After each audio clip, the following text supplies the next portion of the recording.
Je m'appelle Mason, j'ai 32 ans, et mon beau-père a volé mon héritage de 85 000 $ pour financer la carrière musicale illusoire de son fils biologique, me laissant sans abri.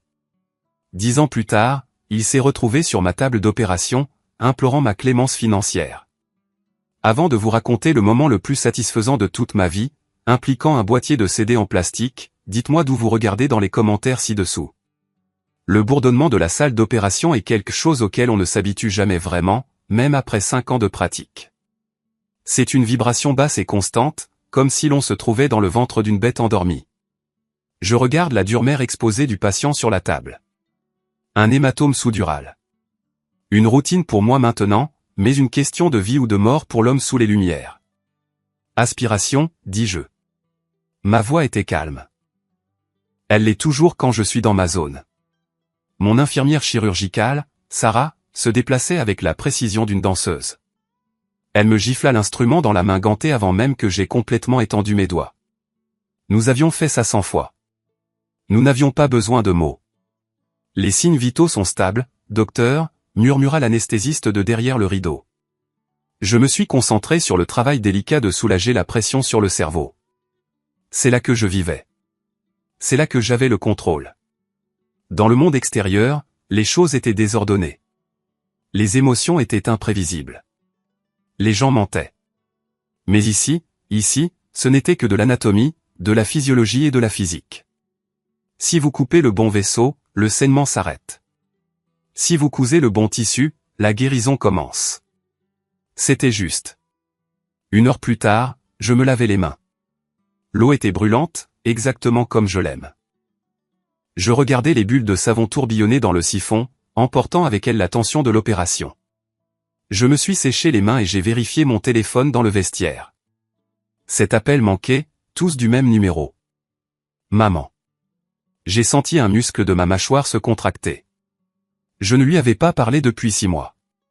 Pas depuis Noël, quand elle avait oublié de m'inviter au dîner de famille parce que Gary, mon beau-père, avait dit que ma présence mettait Trevor mal à l'aise à cause de son manque d'emploi. J'ai hésité à l'ignorer. Vraiment.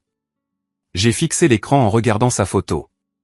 Une photo d'il y a 10 ans, avant que tout ne parte en vrille. Elle s'est rallumée. J'ai répondu à la 4e sonnerie. Ici le docteur Wright. Mason. Sa voix était un murmure déchiqueté, brisé par de lourds sanglots. Mason, Dieu merci. Tu dois venir. C'est Gary. Je me suis appuyé contre le métal froid des casiers, ne ressentant absolument rien. Pas de panique, pas de peur, juste une froide curiosité professionnelle. Que s'est-il passé? Il s'est effondré. Nous déjeunions et il ajuste. Il a attrapé sa poitrine. C'était horrible, Mason. Il est devenu gris. Nous sommes à Saint-Jude. L'ambulance vient de nous y amener. Saint-Jude.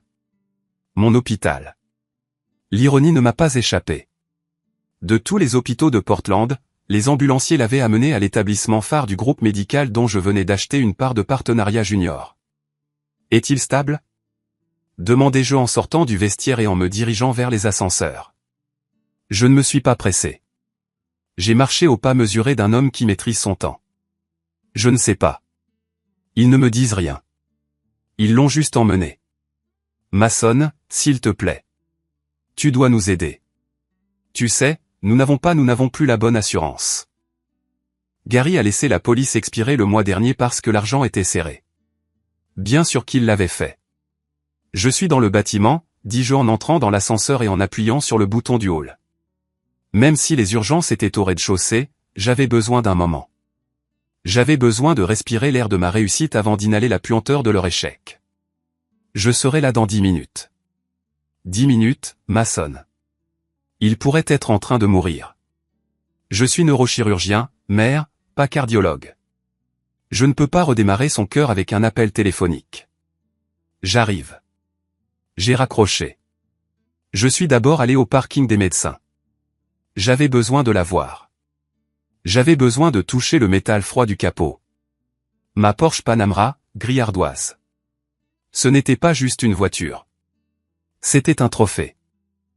C'était un doigt d'honneur métallique à chaque personne qui m'avait dit que je travaillerais dans une station-service pour le reste de ma vie. Je me suis assis un instant sur le siège du conducteur, agrippant le volant en cuir. L'odeur de cuir cher et d'air conditionné a rempli mes poumons. J'ai regardé le siège passager. Il y avait mon vieux portefeuille. À l'intérieur de ce portefeuille, il y avait une photo de mon père biologique, un homme qui s'était tué au travail pour me laisser un avenir. J'ai fermé les yeux et j'ai laissé le souvenir m'envahir. Le souvenir du jour où ma vie s'est scindée en deux chronologies distinctes. Avant le vol, et après. Il y a 10 ans. J'avais 22 ans. Plein d'espoir, naïf, stupide. Je suis sorti de la voiture, je l'ai verrouillée et j'ai ajusté ma blouse blanche. Je me suis assuré que mon badge d'identification était visible, celui qui disait « Dr Mason Wright, chef de neurochirurgie ». Je suis entré aux urgences non pas comme un beau-fils effrayé, mais comme un dieu de cette institution. Les infirmières du poste se sont redressées en me voyant passer. « Dr Wright ». L'infirmière de triage a hoché la tête respectueusement. « Nous avons une famille qui vous demande dans la salle d'attente B. » Une madame Elena Davis. « Je sais, dis-je, la voix plate. »« Quel est le statut du patient ?» ?»« Gary Davis. Infarctus du myocarde massif. Il l'emmène en urgence au laboratoire de cathétérisme. »« Ça n'a pas l'air bon, docteur. » Plusieurs blocages. J'ai hoché la tête. « Tenez-moi au courant. Je vais m'occuper de la famille. » M'occuper de la famille. C'est ce qu'ils étaient maintenant. Une situation à gérer. Un obstacle à éliminer. J'ai poussé les portes de la salle d'attente B. C'était une salle privée, généralement réservée aux familles en deuil ou aux VIP. Ils n'étaient pas des VIP, mais le fait de mentionner mon nom leur avait probablement permis d'y entrer. Ma mère était assise sur le bord du canapé en vinyle, tordant un mouchoir en confetti. Elle avait l'air plus âgée que ses 55 ans. Ses cheveux grisonnaient aux racines, ses vêtements semblaient usés. Des marques de grands magasins datant d'il y a 5 saisons. Et là, faisant les 100 pas, se trouvait Trevor, mon demi-frère, l'enfant prodige. Il avait 35 ans maintenant, 3 ans de plus que moi. Mais il ressemblait à un adolescent qui avait mal vieilli. Il portait un jean skinny déchiré qui n'était plus à la mode, un t-shirt à col en V profond qui laissait voir un tatouage d'une note de musique sur sa poitrine, et un bonnet à l'intérieur. Il ressemblait au fantôme d'un membre de boys band qui n'a jamais percé.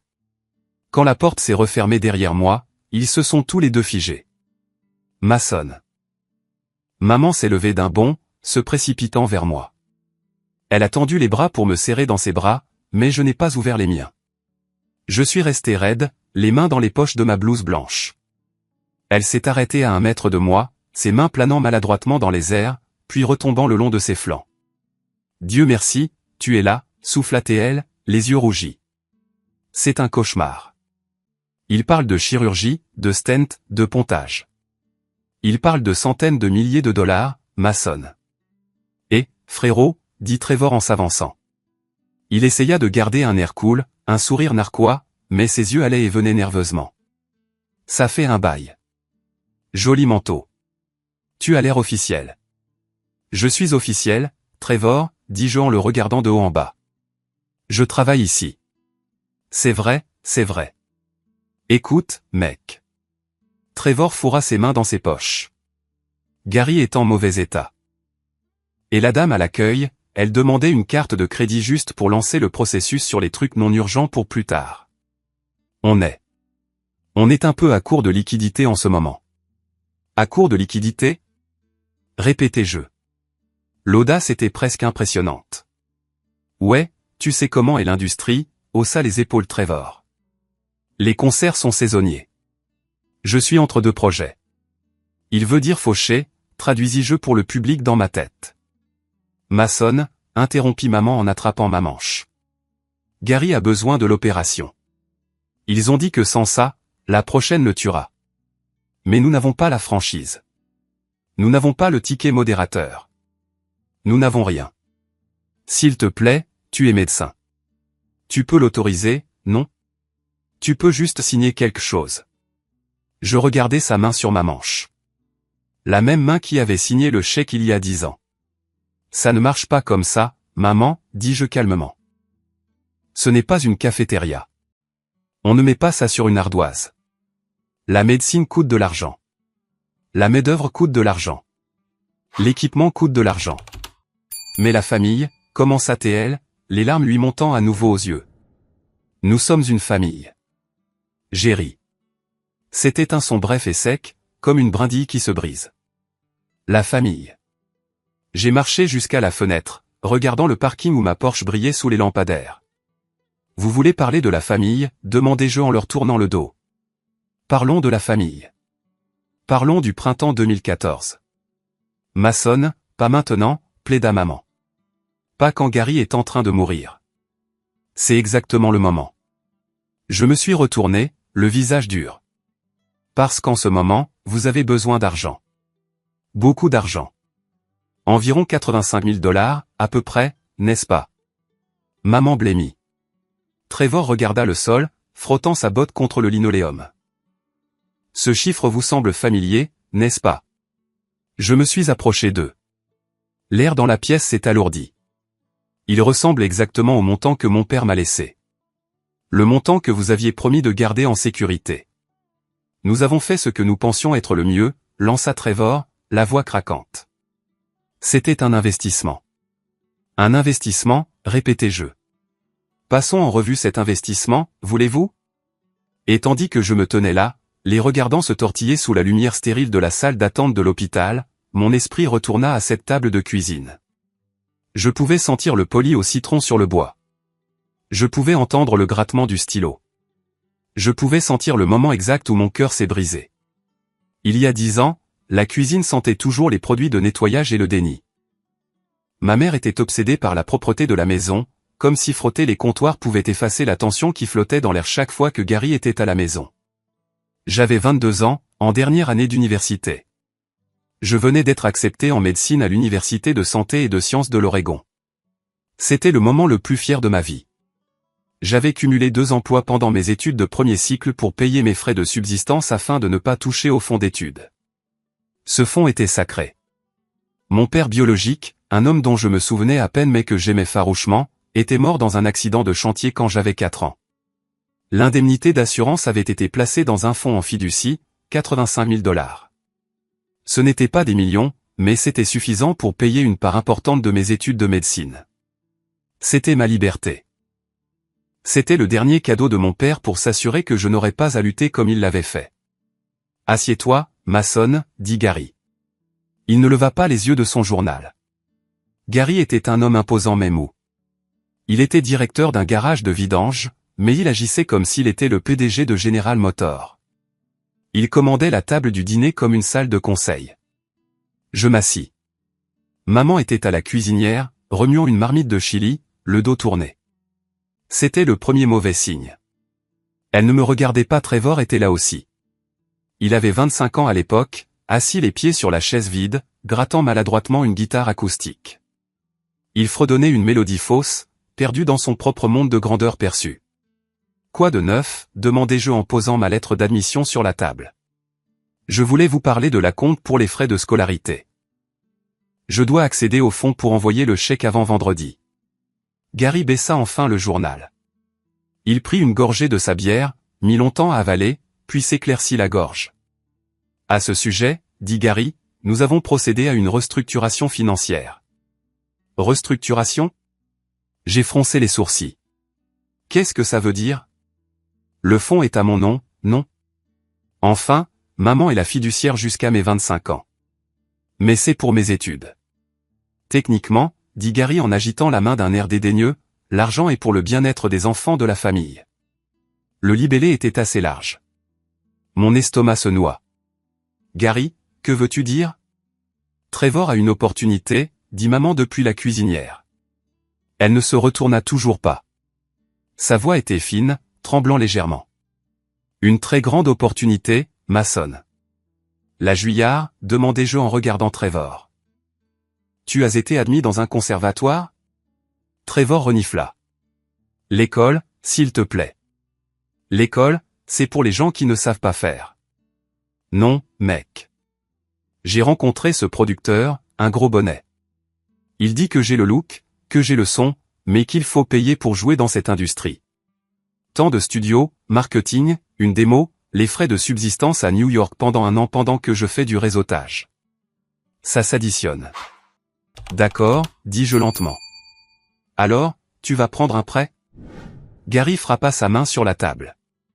Ce n'était pas violent, juste assez fort pour affirmer sa domination. Non. Nous investissons en lui. Nous envoyons Trevor à New York.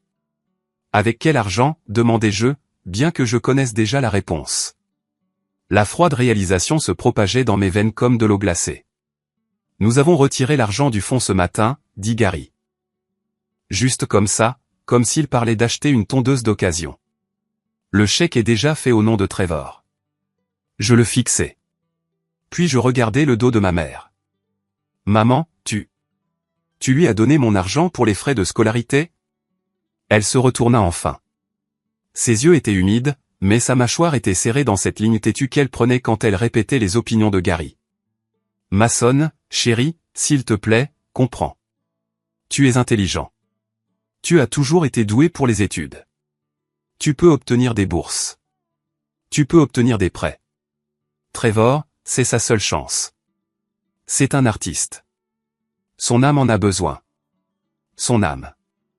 Je me suis levé, ma chaise raclant bruyamment contre le sol. Cet argent venait de mon père. C'était pour mes études de médecine. J'ai mérité ma place. J'ai été admis. Et tu peux le payer comme un homme, ricana Gary. Arrête de chercher la charité. Tu crois que le monde te doit de quoi vivre juste parce que tu peux mémoriser quelques manuels? Trevor va là-bas pour créer de la culture, pour devenir une star. Quand il réussira, il s'occupera de nous tous, y compris de toi. Trevor sourit, grattant un accord. Ouais, frérot, ne t'inquiète pas. Quand je serai disque de platine, je t'achèterai ton propre hôpital. Considère ça comme un prêt. C'est du vol, criai-je. Maman, tu ne peux pas faire ça. C'est illégal. En fait, Gary sortit un document de sous son journal. Ta mère a signé l'autorisation en tant que fiduciaire. C'est parfaitement légal. Et franchement, ton attitude en ce moment prouve pourquoi tu ne le mérites pas. Tu es égoïste, Mason. Tu ne penses qu'à toi. Égoïste. Je regardai ma mère. Maman, dis-lui. Dis-lui que cet argent, c'était l'assurance vie de papa. Gary pense. Gary dit que ton père aurait voulu que nous aidions l'enfant qui en avait le plus besoin, murmura-t-elle. Et tu es si fort, Mason. Tu es un survivant. Trevor a besoin d'aide. Je les regardais tous les trois. Gary, suffisant et puissant. Trevor, inconscient et arrogant. Et ma mère, la femme qui était censée me protéger, se recroquevillant contre les meubles, sacrifiant son fils pour plaire à son mari. Si vous faites ça, dis-je, la voix tremblante d'une rage que je n'avais jamais ressentie auparavant, je pars et je ne reviens pas, ne te cogne pas en sortant, marmonna Gary, reprenant son journal. Le loyer est dû le premier de toute façon. Si tu ne contribues pas au succès de cette famille, tu es un fardeau. Je suis allé dans ma chambre. Je n'ai pas pleuré. J'étais au-delà des larmes. J'ai fait un sac de sport, des vêtements, mon ordinateur portable, mes manuels et la photo encadrée de mon père. J'ai laissé le reste. J'ai laissé le lit, les affiches, les souvenirs. Je suis sorti par la porte d'entrée sans dire un mot. J'ai entendu Trevor se mettre à chanter fort depuis la cuisine. New York, New York. Tandis que Gary applaudissait en décalé. Je me suis assis dans ma vieille Honda Civic de 2004, agrippant le volant jusqu'à ce que mes jointures blanchissent. J'avais $400 sur mon compte courant. Je n'avais pas d'endroit où vivre. J'avais une facture de frais de scolarité de $60 000 à payer dans 2 mois. J'ai regardé la maison une dernière fois. Je me suis promis à ce moment-là, je deviendrai médecin. Je serai riche. Je serai puissant. Et je ne leur demanderai plus jamais un centime. Mais je n'avais aucune idée de la difficulté des 5 années à venir. Les 3 années suivantes furent un tourbillon de caféine, d'épuisement et de colère viscérale. Pendant que Trevor menait la grande vie à New York, je vivais dans ma Honda Civic pendant les 3 premiers mois de mes études de médecine. Vous connaissez ce dicton, ce qui ne vous tue pas vous rend plus fort. C'est des bêtises. Ce qui ne vous tue pas vous fatigue. Ça vous endurcit. Ça vous dépouille de votre empathie pour les gens qui se plaignent de choses insignifiantes. J'ai trouvé une salle de sport ouverte 24h24 avec un abonnement douche pour 20 $ par mois. C'était ma salle de bain. Je garais ma voiture au fond du parking de l'hôpital sous un lampadaire vacillant et j'étudiais l'anatomie et la physiologie à la lumière d'une lanterne de camping parce que je ne voulais pas vider la batterie de ma voiture. Je me souviens d'une nuit en particulier. C'était en novembre à Portland. La pluie était incessante. Elle tambourinait sur le toit de la Civic comme un marteau. Il faisait froid, ce froid humide et glacial qui vous transperce les vêtements. Je mangeais une conserve de haricots froids parce que je n'avais pas les moyens de me payer un repas chaud. Mes prêts étudiants couvraient les frais de scolarité, mais après les taux d'intérêt élevés et les frais administratifs, il me restait à peine de quoi manger. J'avais essayé de trouver un travail à temps partiel, mais les études de médecine, c'est 80 heures par semaine d'études. J'ai ouvert Facebook sur mon téléphone fissuré. Je n'aurais pas dû. C'était du masochisme émotionnel. Il y avait un post de Trevor. Il était dans une boîte de nuit à Manhattan, géolocalisée au 1 Oaka. Il tenait une bouteille de vodka Grey Goose qui coûtait plus cher que ma voiture. Il était entouré de gens qui semblaient payer pour être là.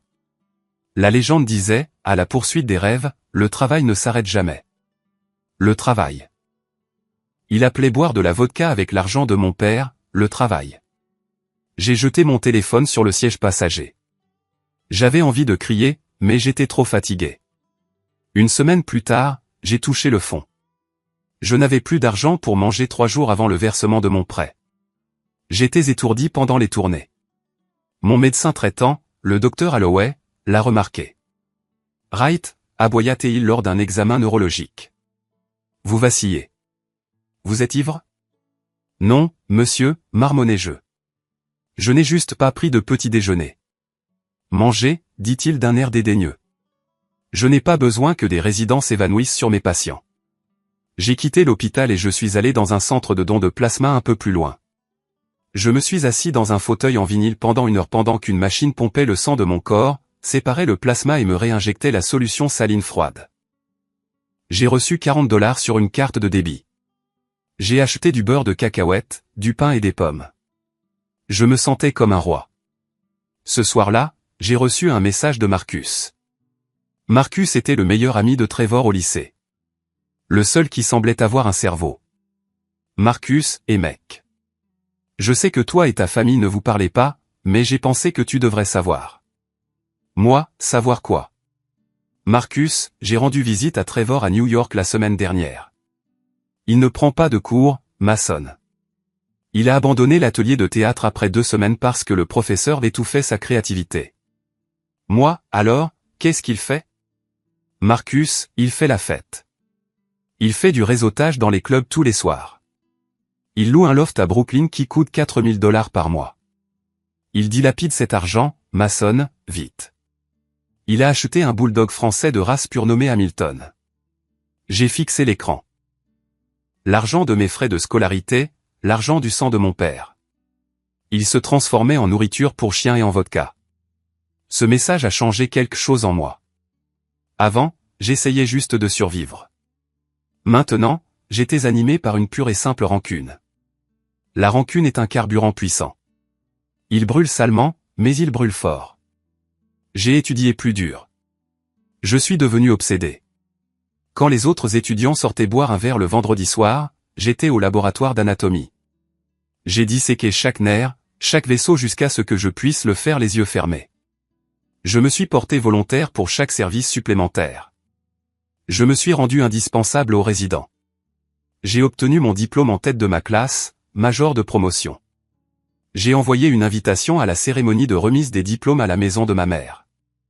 Je ne m'attendais pas à ce qu'ils viennent, mais je voulais qu'ils le voient. Je voulais qu'ils tiennent la preuve physique de ma réussite entre leurs mains. Le jour de la remise des diplômes, j'ai balayé la foule du regard.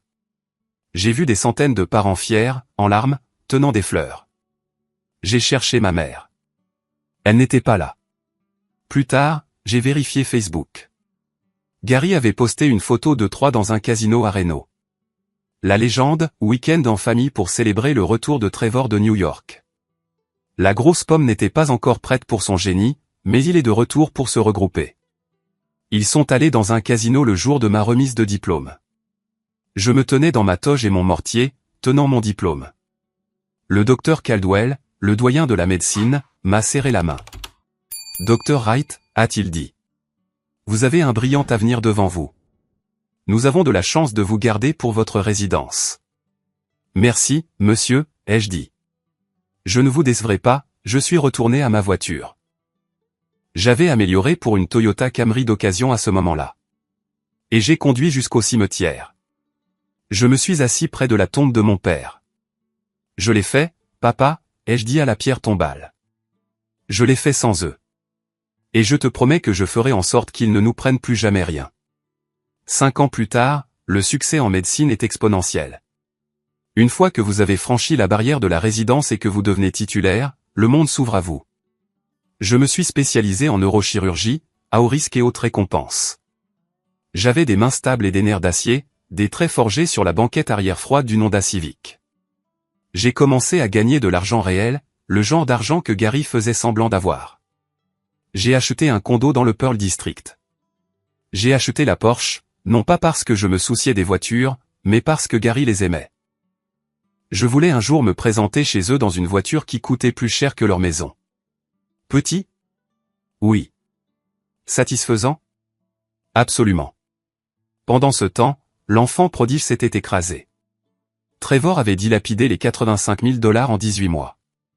Il est revenu de New York avec rien d'autre qu'une valise de vêtements de marque dans lesquels il ne rentrait plus et une dépendance à la drogue qu'il ne pouvait pas se permettre. Il a réemménagé dans son ancienne chambre chez maman et Gary. Il avait 30 ans, travaillait à temps partiel dans un magasin de guitares, vendant des Stratocaster d'entrée de gamme à des adolescents. Je les ai gardés à l'œil, pas directement, mais par le bouche à oreille. Je savais que les choses allaient mal. Le garage de Gary avait des difficultés. Il avait refusé de s'adapter aux hybrides et aux véhicules électriques modernes, les qualifiant de jouets, et les affaires avaient chuté. Maman travaillait comme hôtesse d'accueil chez Walmart. Celle-là m'a fait un peu mal. Malgré tout, c'était ma mère. Mais chaque fois que je pensais à l'aider, je me souvenais de la signature sur ce chèque. Je les ai vus une fois il y a environ 1 an, à l'épicerie. J'étais dans la file derrière eux. Ils ne m'ont pas vu. Gary se disputait avec la caissière à propos d'un coupon qui avait expiré. « C'est 20 centimes, criait Gary, le visage rouge. « Vous me dites que vous allez perdre un client fidèle pour 20 centimes. »« Monsieur, le système ne le prendra pas, » balbutia l'adolescente à la caisse. « Incroyable, » souffla Gary. Il jeta un pack de bière générique sur le tapis. « Très bien, enlevez la bière. On n'en a pas besoin. » Trevor, debout à côté de lui, avait l'air de s'ennuyer. Il vérifiait son téléphone, complètement indifférent à l'humiliation de son père. J'aurais pu intervenir. J'aurais pu payer tout leur chariot. J'avais une carte Amex noire dans mon portefeuille. Ça n'aurait été rien pour moi. J'ai reculé mon chariot et je suis allé dans une autre file. Je les ai regardés partir. Gary boitant légèrement, se tenant la poitrine en marchant.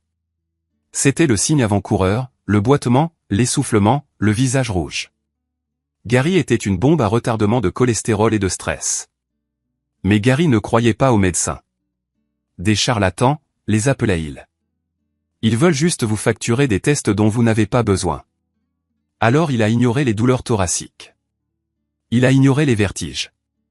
Il a continué à manger des aliments frits et à crier après les informations télévisées, laissant sa tension artérielle monter en flèche. Il y a 6 mois, j'ai fait un geste qui allait sceller leur sort, bien que je ne le sache pas à l'époque. Le groupe médical propriétaire de l'hôpital St. Jules proposait des parts de partenariat aux associés principaux. C'était un investissement massif, des millions de dollars. J'ai tout misé. J'ai contracté des prêts contre mon condo, mes futurs revenus. J'ai acheté une participation de 5% dans le cabinet. Cela ne faisait pas seulement de moi un médecin. Cela faisait de moi un propriétaire. Cela me donnait une place à la table où il décidait de choses comme l'allocation budgétaire, l'achat d'équipements et les radiations de soins de bienfaisance. J'étais assis à la réunion du conseil d'administration lorsque le docteur Caldwell, le PDG, en a parlé. Notre fonds de soins de bienfaisance est épuisé pour l'exercice fiscal, a déclaré Caldwell. Nous devons être extrêmement sélectifs avec tout travail pro bono pour le prochain trimestre. Les demandes de difficultés financières nécessitent une triple approbation. D'accord, ai-je dit en signant le document. Vérification stricte. Nous gérons un hôpital, pas une soupe populaire. Je ne savais pas que mon propre beau-père serait le premier qu'atteste de cette politique. Ce qui nous ramène à aujourd'hui, à la salle d'attente, à l'odeur d'antiseptique et de désespoir. Le silence dans la salle d'attente était assourdissant après que j'ai lâché la bombe sur l'argent volé. C'est du passé, Mason, râla Gary. Il avait l'air de plus en plus mal. Sa peau avait la couleur de la cendre humide. Une infirmière l'avait sorti sur un brancard pour le transférer à la zone de préparation préopératoire, et il avait insisté pour s'arrêter pour me parler. Tu t'accroches à une rancune pendant que je m'accroche à ma vie. Une rancune? J'ai ri en secouant la tête. Non, Gary. Une rancune, c'est quand on est en colère parce que quelqu'un a mangé notre sandwich. Ça, c'est la justice. Tu as volé mon avenir pour lui acheter des vacances. J'ai montré Trevor du doigt. Ce n'était pas des vacances, protesta Trevor, bien qu'il recula quand je le regardais. Je construisais une marque. Et comment va cette marque, Trevor, demandai-je. Fais-tu la tête d'affiche du Madison Square Garden ou ranges-tu les étagères à Guitar Center? Trevor baissa les yeux. Dr. Wright, interrompit une infirmière. Nous devons emmener Monsieur Davis au laboratoire de cathétérisme. Le chirurgien attend l'autorisation financière. Le service financier dit que son assurance est refusée. La clause de condition préexistante a été déclenchée à cause de l'interruption de la couverture. Quoi, hurla maman. Non, nous avons payé la prime hier. Il faut 30 jours pour la réactiver, dit l'infirmière avec sympathie. Je suis désolé. Le coût estimé de l'angioplastie, de la pose de stent et du séjour en soins intensifs est d'environ 200 000 $. Nous avons besoin d'un acompte ou d'un garant. Ils se sont tous les trois tournés vers moi. L'air dans la pièce sembla être aspiré. Mason, murmura maman. S'il te plaît. C'est ton père. Beau-père, corrigeai-je. Il t'a élevé. Il m'a logé, dis-je, et m'a fait payer un loyer dès mes 18 ans, puis a volé mon héritage. Mason, halta Gary en se tenant la poitrine. Sois un homme. Fais ce qu'il faut. Je vais faire ce qu'il faut, dis-je. J'ai fouillé dans la poche profonde de ma blouse blanche. Leurs yeux suivirent ma main. Je pouvais voir l'espoir sur leur visage. Ils pensaient que je cherchais mon chéquier. Ils pensaient que je cherchais cet Amex noir. Ils pensaient que le bon fils, le pigeon, était de retour. J'ai sorti un objet en plastique carré. Il était fissuré. La pochette était imprimée sur du papier d'ordinateur bon marché. Elle présentait une photo floue de Trevor portant des lunettes de soleil à l'intérieur, regardant au loin. Titre, Trevor Davis, l'éveil. Démo V1. Je l'ai brandi. La lumière se reflétait sur les rayures du boîtier en plastique. La mâchoire de Trevor tomba. Où as-tu eu ça? eBay, dis-je calmement. J'ai une recherche enregistrée pour ton nom. Juste par curiosité. C'est apparu il y a 3 semaines. Un vendeur à Brooklyn, probablement un prêteur sur gage qui se débarrassait de vieux trucs. J'étais le seul enchérisseur. Je l'ai eu pour 99 centimes plus 4 $ de frais de port. J'ai marché jusqu'au brancard de Gary. J'ai placé doucement le CD sur sa poitrine, juste au-dessus de son cœur défaillant. Tu as dit que c'était un investissement, dis-je, ma voix basse et dangereuse. Tu as dit que 85 000 $ était un petit prix à payer pour le talent de Trevor. Tu as tout misé là-dessus. J'ai tapoté le boîtier du CD. Clic et clic. Alors, voici ton retour sur investissement, Gary. Ce CD m'a coûté 85 000 $. Il doit donc valoir des millions, non? Vas-y, donne-le au service de facturation de l'hôpital. Je suis sûr qu'ils accepteront l'éveil comme paiement pour ta chirurgie cardiaque. Gary fixa le CD, les yeux exorbités. Toi, petit. Mason. Hurla maman. Comment peux-tu être si cruel? Il est en train de mourir. Il n'est pas en train de mourir, dis-je cliniquement. Il a un infarctus du myocarde. Il a besoin d'un stent. C'est une procédure standard. Mais c'est un produit, et il faut l'acheter. Juste à ce moment-là, les doubles portes s'ouvrirent. Le docteur Caldwell entra. Le PDG. Il portait un costume sur mesure, suivi de 2 administrateurs. Il me vit et s'arrêta. « Dr. Wright », dit Caldwell en souriant chaleureusement. Il ignora complètement Gary et ma mère. « Je ne savais pas que vous étiez en bas. Je vous cherchais justement à l'étage. Nous avons besoin de votre signature sur la nouvelle commande d'IRM, puisque vous êtes maintenant l'actionnaire principal du comité. » Actionnaire principal. Les mots flottaient dans l'air. Maman regarda Caldwell, puis moi. Actionnaire. Caldwell les regarda, confus. Oh, je suis désolé. Ce sont vos patients, Mason? C'est ma mère, dis-je, le visage impassible. Et son mari. Oh. Le visage de Caldwell s'illumina. Madame Wright. Enchantée. Vous devez être incroyablement fier. Mason est notre plus jeune associé. Il possède pratiquement 5% de ce bâtiment. C'est le meilleur chirurgien que nous ayons.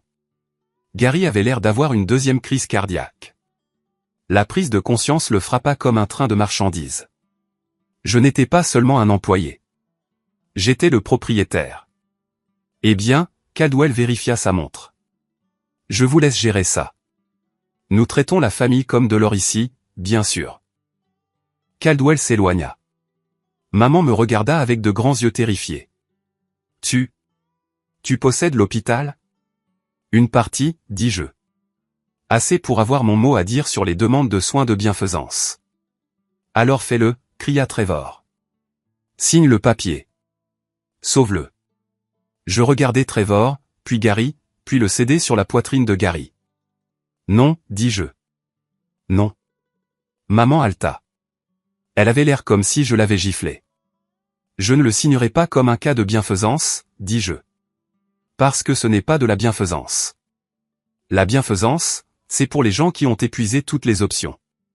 Vous n'avez pas épuisé toutes les options. Vous avez un homme de 35 ans capable, juste là. J'ai montré Trevor du doigt. Moi, Queena Trevor. Oui, toi, dis-je. Voici l'accord. J'ai parlé au service de facturation. Ils sont prêts à mettre en place un plan de paiement, mais cela nécessite un acompte et un co-signataire avec un revenu stable. J'ai pris un presse-papier du poste des infirmières. Gary subit l'opération, dis-je. Aujourd'hui. Tout de suite. Je veillerai personnellement à ce que le docteur Evans le fasse. C'est le meilleur cardiologue de la côte ouest. Le soulagement inonda le visage de maman. Oh, Mason, merci. Je savais que tu... Je n'ai pas fini. Je l'ai coupé. Je me suis tourné vers Trevor. Je ne paie pas pour ça, dis-je. Je suis le garant. Cela signifie que si vous ne payez pas, ils viendront me chercher. Mais je ne paie pas la facture mensuelle. C'est Trevor qui paie. Je ne peux pas me permettre ça, cria Trevor. Je travaille à temps partiel. Alors tu prends un deuxième travail, dis-je. Ou un troisième. L'entrepôt sur la 4e rue embauche des emballeurs de nuit. 18$ de l'heure. Tu commences là. Tu mets chaque centime dans le remboursement de cette dette. Mais ma musique, commença Trevor.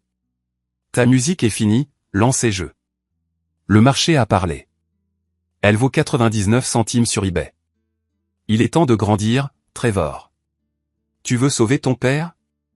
Tu paies. Tout comme j'ai payé mes études. Avec la sueur de mon front. Je regardais Gary. Il serrait toujours le CD. Il avait l'air petit, vaincu.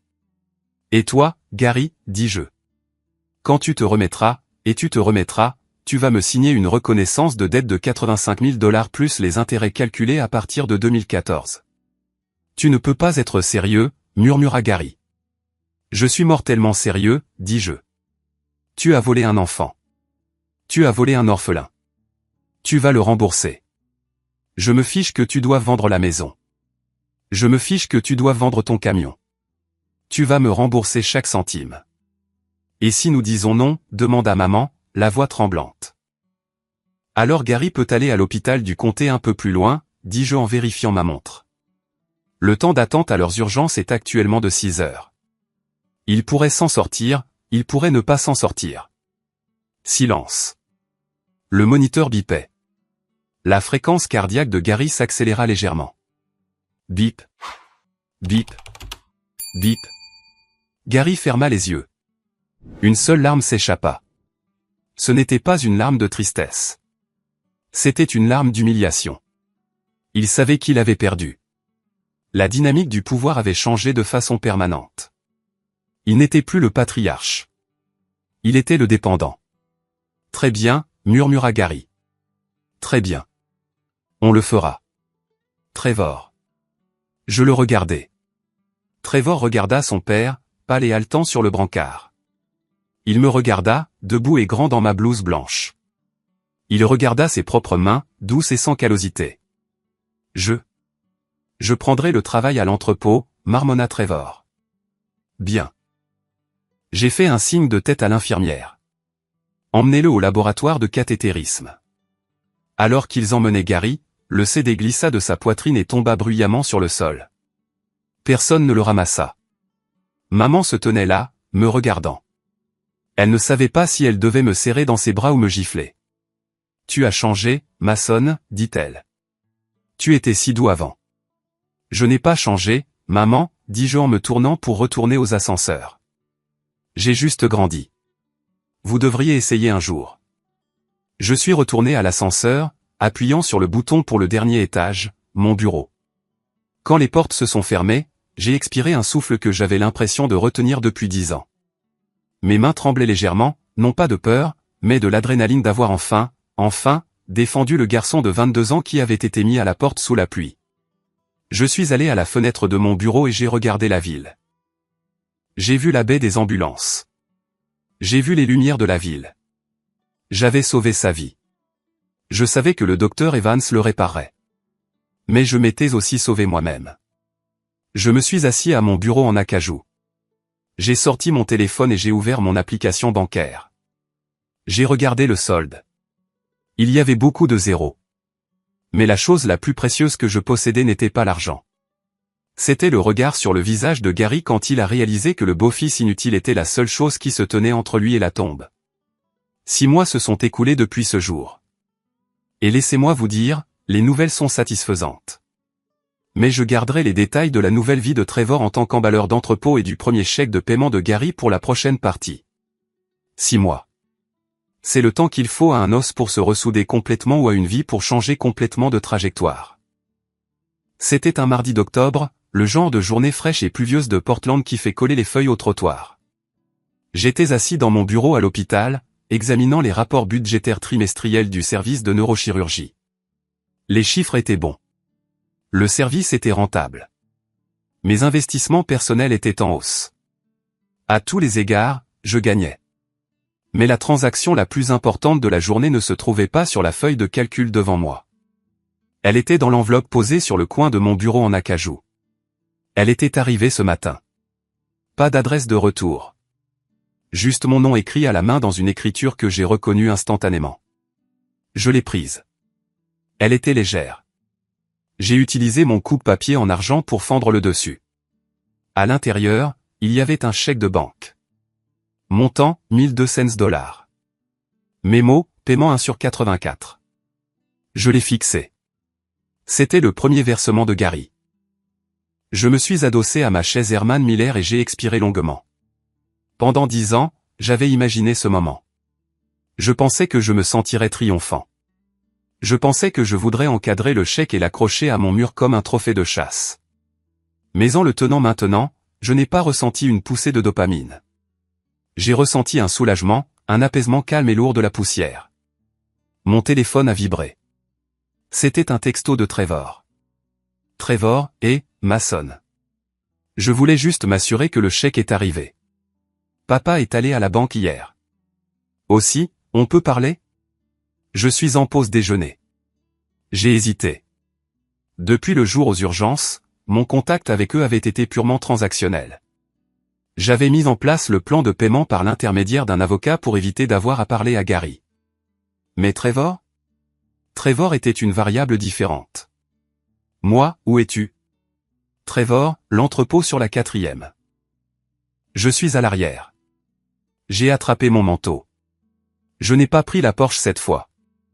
J'ai pris un Uber.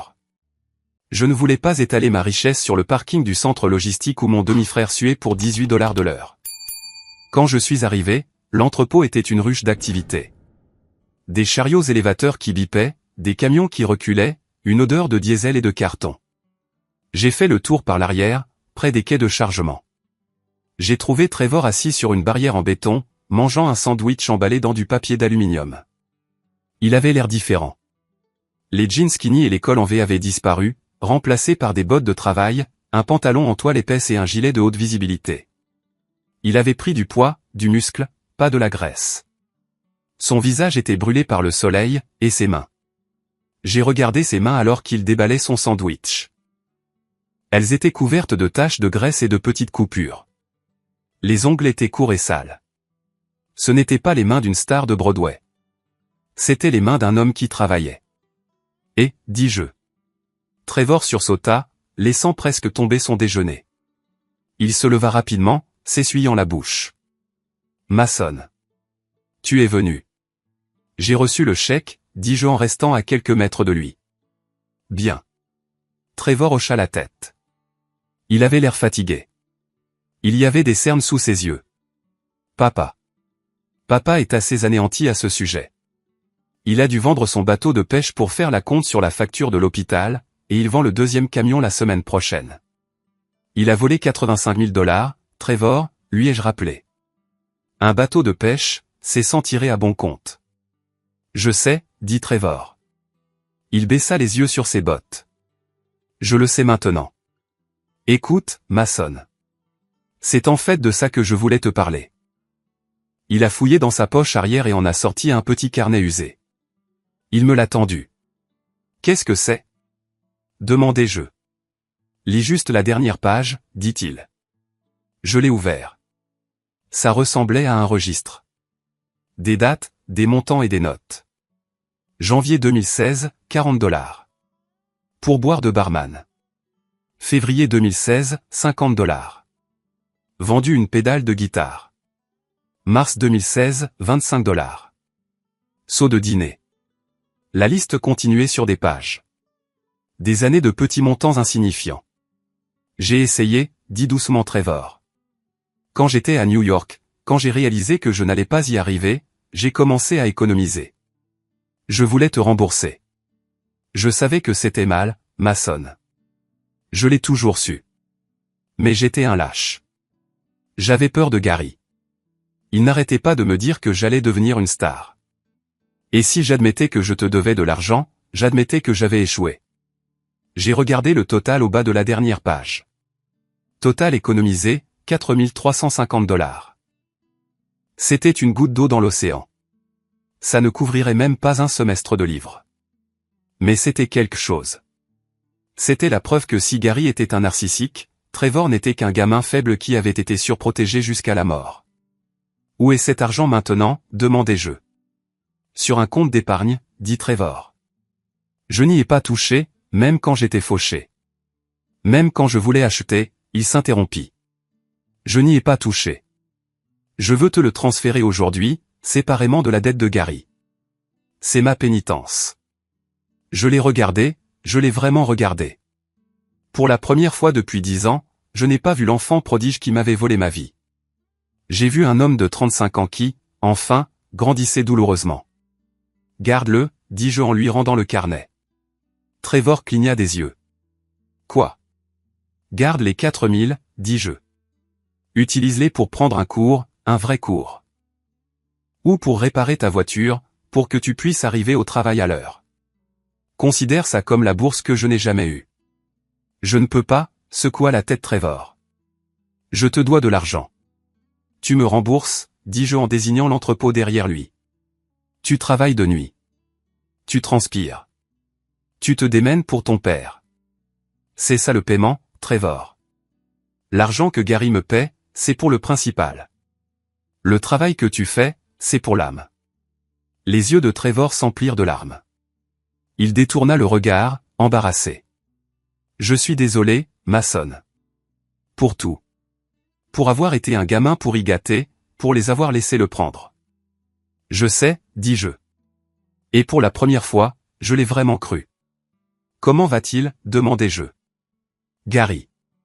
Physiquement, il se remet. Le docteur Evans a fait un excellent travail, dit Trevor. Mentalement, il est brisé. Mason, tu l'as vraiment brisé. Il reste assis dans son fauteuil et fixe le mur. Il a l'impression d'avoir laissé tomber tout le monde. Il a échoué, dis-je froidement. Mais il est vivant pour le ressentir. C'est plus que ce qu'il a accordé à mon père. Je me suis tourné pour partir. Mason, appela Trevor. Je me suis arrêté. Merci pour l'éveil, dit-il, un sourire ironique effleurant ses lèvres. Le CD. Je l'ai écouté l'autre soir. C'était horrible. Je veux dire, vraiment mauvais. Je n'arrive pas à croire que je pensais que j'étais bon. J'ai gloussé. C'était la première fois que je riais avec mon frère depuis 15 ans. Ouais, c'était assez mauvais. Tiens-t'en à la logistique, Trève. Je suis retourné à mon Uber avec une légèreté dans ma démarche que je n'avais pas ressentie depuis des années. La colère, ce charbon ardent que j'avais porté dans ma poitrine depuis mes 22 ans, se refroidissait. Elle n'avait pas disparu. On ne pardonne pas un vol comme ça du jour au lendemain. Mais elle ne me consumait plus. Une semaine plus tard, j'ai reçu un email de ma mère. Objet, café. J'ai hésité à le supprimer, mais la conversation avec Trevor avait adouci quelque chose en moi. Pas le pardon, exactement, mais la curiosité. Nous nous sommes retrouvés dans un Starbucks à mi-chemin entre mon condo et leur maison. Territoire neutre. Elle avait l'air vieille. Le stress de la crise cardiaque de Gary et la pression financière du plan de remboursement se lisaient sur son visage. Elle portait un manteau que je me souvenais de ma remise de diplôme du lycée. Mason, dit-elle en enroulant ses mains autour d'un thé chaud. Merci d'être venu. J'ai 20 minutes, maman, dis-je en vérifiant ma montre. Limite. Je sais. Tu es important. Tu es occupé. Elle hocha rapidement la tête. Je voulais juste. Je voulais te donner ça. Elle a fait glisser une petite boîte sur la table. Je l'ai ouverte. À l'intérieur se trouvait une montre, une vieille Timex usée avec un bracelet en cuir qui se craquelait avec l'âge. Mon souffle se coupa. C'était celle de ton père, murmura-t-elle. Le vrai. Ton père. Je l'ai trouvé dans le grenier quand nous cherchions des choses à vendre. J'ai pris la montre. Je me suis souvenu de l'odeur d'Old Spice et de sueur de bois. Je me suis souvenu d'être assis sur les genoux de mon père, écoutant le tic-tac de cette montre contre son oreille. Gary. Gary voulait la vendre, admit-elle, la voix tremblante. Il a dit qu'elle pourrait valoir $50 chez un prêteur sur gage. Mais j'ai dit non. Je l'ai caché. Je lui ai dit que je l'avais perdue. Elle leva les yeux vers moi, des larmes coulant sur son visage. Je ne peux pas te rendre l'argent, Mason. Je le sais. Je ne peux pas te rendre ces années. Je t'ai laissé tomber. J'ai laissé ma peur d'être seul, ma peur de Gary, j'ai laissé cela faire de moi une mauvaise mère. Mais j'ai sauvé la montre. C'est la seule chose qu'il me reste de lui. Et elle t'appartient. J'ai tenu la montre. Le verre était rayé. Ce n'était pas une Rolex. Elle ne valait rien pour personne d'autre. Mais pour moi, elle était plus lourde que le chèque de $1200. Pourquoi ne l'as-tu pas arrêtée? J'ai posé la question que je voulais poser depuis 10 ans. Pourquoi l'as-tu laissé prendre l'argent? Parce que j'étais faible, dit-elle simplement. Et parce qu'il m'a convaincu que tu étais assez fort pour y survivre. Et il avait raison, Mason. Tu l'étais. Tu es l'homme le plus fort que je connaisse. Mais ça ne rend pas la chose juste. Ça fait juste de toi un survivant de mon erreur. J'ai mis la montre. Elle était lâche à mon poignet. Merci pour la montre, dis-je. Je me suis levé. Je ne l'ai pas serrée dans mes bras. Nous n'en étions pas encore là. Peut-être que nous ne le serions jamais. Dis à Gary de s'assurer que le chèque du mois prochain est à l'heure, dis-je.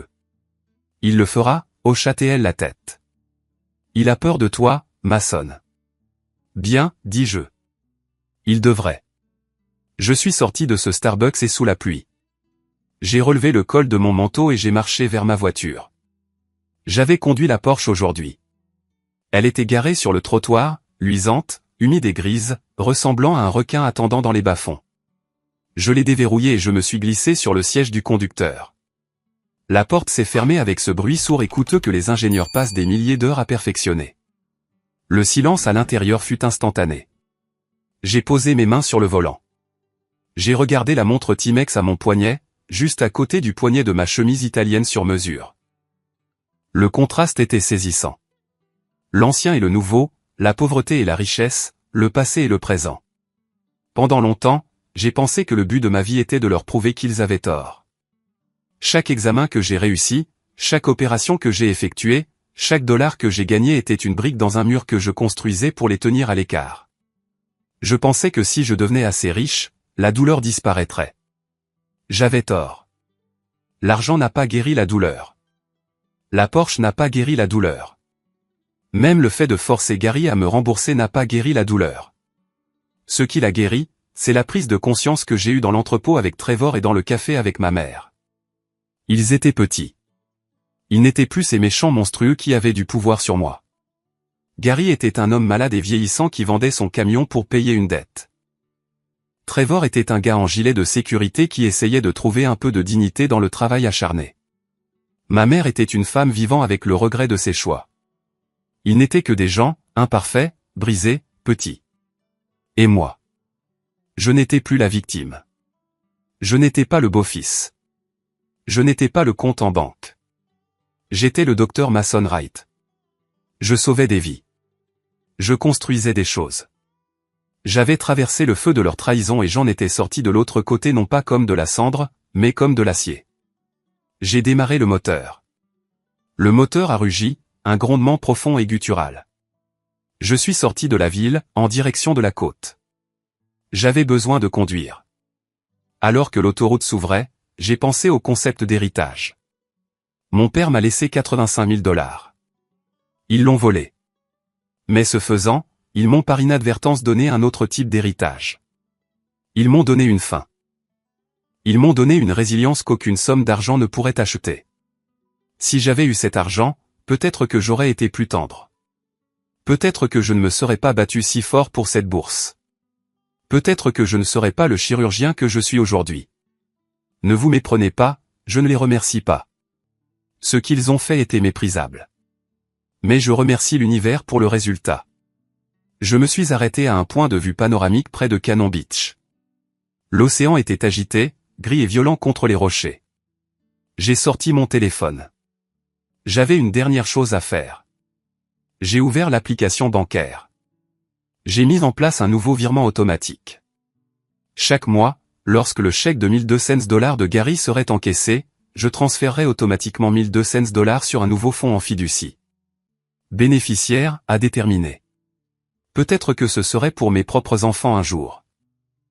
Peut-être que ce serait un fonds de bourse d'études pour un étudiant en médecine qui vivait dans sa voiture. Je ne savais pas encore. Mais je savais une chose. Cet argent ne serait jamais utilisé pour la vanité. Il ne serait jamais utilisé comme un raccourci. Il serait utilisé pour construire un avenir. J'ai regardé l'océan et j'ai souri. J'avais récupéré mon argent. J'avais récupéré ma dignité. Et surtout, j'avais la montre de mon père à mon poignet, égrenant les secondes d'une vie qui était enfin, vraiment, 100% la mienne. La meilleure vengeance n'est pas de détruire vos ennemis. C'est de les dépasser. C'est de regarder en arrière les gens qui ont essayé de vous enterrer et de réaliser qu'ils ne savaient pas que vous étiez une graine. Je suis remonté dans la voiture. J'avais un service à 6 heures du matin. Il y avait des cerveaux à réparer. Il y avait des vies à sauver. Et pour la première fois en 10 ans, je ne fuyais pas mon passé. Je conduisais vers mon avenir. Dice SR Itachi pelotudo, me dice arriba, ¡ay, no me jodas! ¡No me jodas! ¡Ay! ¿Qué dice? Ahí tenés al pelotudo, Itachi-san. ¿En serio existe una canción así? Bueno, me cago en la hostia, tío. Para poco, para poquito. Para poquito. No, es impresionante, ni idea, dice. Pero detectó algo arriba, no sé qué está pasando. Para poco. Tengo que cerrar el server y abrirlo de vuelta. Vos me estás jodiendo, voy a entrar. ¿Qué le pasó a esto? Voy a cerrar todo, mira lo que te digo. Voy a apagar el server y lo voy a prender otra vez. Ah, no, esto es un asco, Esto es un asco. Qué manerita de empezar el streaming. Vale. Mientras ahora de vuelta al Minecraft. Bueno, amigos. Today, ¿qué va a pasar? Bueno, el plan es jugar Minecraft en el server. De momento en el nuestro. Si Dierzo viene y sale las cosas, ¿es el Dierzo o es el otro? Es el otro. Es el mío. El de Dierzo hay que esperar a Dierzo. Si viene, estaba cansado, dijo. Si viene, saldrá. Y si no, no. Pero yo voy a jugar sí o sí Minecraft. Quiero relajarme un rato, Giversat. Hoy quiero hacer variedad. Vale, ahora sí entré. Así que bueno, nuestro server está God. Voy a pasarlo en un ratito cuando pueda entrar. Cuando cargue. ¿Vale? A ver si prende ahí. No, lo estoy encendiendo. Bueno, mientras enciendo el server, bueno, ese sería mi plan. Mi plan sería jugar Minecraft hasta morir. Hacer mi casa, hacer la cueva y matar al monster. ¡Ah! Al monster que está abajo de mi casa. Abajo de mi casa hay una cueva returbia y hay un monster. Yo lo voy a ir a buscar, Lo voy a ir a buscar insta. Pero no tengo nada para matarlo. Me va a cagar a piñas, pero bueno. La cuestión es esa, ese es mi plan de hoy. ¿Vale? Si Dierzo viene, la cosa se va a poner mejor. Pero veremos. Veremos qué pasa. No me jodas. Vale. Así que bueno, estoy contento. Ayer quedé bien en el CLP de LOL. También es una buena noticia. Eso también fue God, amigos. Había empezado con 60 y terminé con 63. Uf, joder. Pero bueno, en la flex vengo mal. En la flex tengo que meter alguna Solano, a ver qué pasa. Dice, yo ya tengo todo listo del mine. Buena, Hiversad. Ahora voy a pasar todo. Ahora voy a pasar todos los datos. Vale, del server nuestro, digamos. Y el de Dierzo, después veremos si viene o no. Así que bueno, no worries. Minecraft va a ver, sí o sí. Sí o sí. Está prendiendo el server. Pasa de tarda porque tiene muchos plugins. Vale. Let's go. Vale, incendió. Ahí encendió. Voy a ver si puedo poner la contraseña. Rápido. No se ve en la pantalla porque estoy poniendo la contraseña. Ahora lo voy a poner. Está entrando. Apúrate, coso monster. Ahora creo que va mejor, Tuve que cerrar todo. Bueno, veremos. Si va a hacer una contraseña horrible puse. Dale. No me jodas. Cargando terreno hasta el año que viene voy a estar cargando el terreno. Minecraft. Ahora sí apareció. Vale, ahí. Mira lo que tarda. No, es impresionante. Yo no sé qué le pasa a esto. No sé qué le está pasando. Antes no eras así, Rick. No me jodas. Ahora sí. Ahora sí lo tengo que sacar. Pumba. Vale, no me jodas ahora. No me jodas ahora. Vamos, lo voy a poner bien de one. 100%. Coso. No se ve, ¿no? No. Vale, por favor, aceptame la contraseña. No me jodas. Vamos, podés. Vos podés. ¿Me estás jodiendo? ¿Qué le pasa a esto? Para un poco. Voy a ir a chequear que sea el dueño del server. No sea cosa que esté pasando algo raro. No sé qué le pasa al server. No. Estaba andándolo más bien. ¿Vos me estás jodiendo que no va a haber Minecraft? O sea, si no manda al server no hay Minecraft hoy. A menos que venga Dierzo. Ah, no veo nada. ¿Y por qué no veo? Volver a la lista de servidores. Me está recagando esto. Para, de vuelta. Ahora sí. You are not registered, me dice. ¿Cómo que no estoy registrado, boludo? Si soy yo, dame jodas. Register. ¿No me estás jodiendo? Soy yo de toda la vida. Soy el